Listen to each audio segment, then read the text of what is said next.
Lei ha parlato anche, insomma, ne parlano un po' tutti poi quando si è a contatto con i mezzi di informazione, saranno anche i colleghi che incalzano sugli argomenti internazionali, però lei come ministro cosa avrebbe fatto per i marò?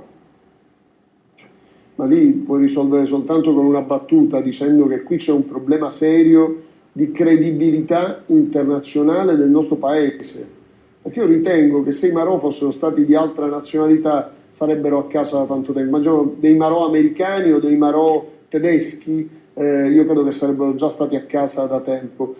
Io penso che nel momento in cui si era ottenuto che i Marò venissero in Italia, fino a quando non ci sarebbero state delle garanzie sulla incolumità, sulla certezza della sorte dei Marò, i Marò dovevano rimanere a casa e non farli tornare in India. Quindi ha fatto bene il ministro a dimettersi con Monti? Ha fatto bene il ministro a dimettersi. Ha fatto bene? Sì, sì, io sono... Lei avrebbe fatto la stessa cosa? Certamente se sì. i Marò fossero tornati in India? Certamente sì. Io sono convinto che a quel punto, non avendo avuto perché non c'erano, tant'è vero che oggi è dimostrato che ancora stiamo a discutere sul rischio della vita dei Marò, per cui evidentemente queste garanzie non c'erano, ha fatto bene il ministro dell'epoca a dimettersi, ma la cosa vera e la cosa migliore sarebbe stata quella di trovare la soluzione. Le dimissioni sono un atto estremo di chi ha fallito sostanzialmente, ammette un fallimento. Io credo che chi governa non può ammettere fallimenti, chi governa deve trovare le soluzioni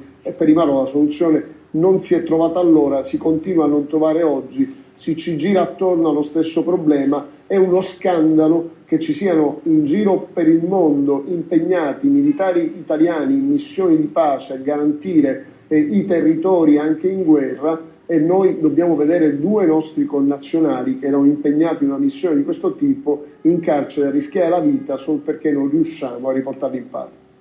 Allora, rispetto alla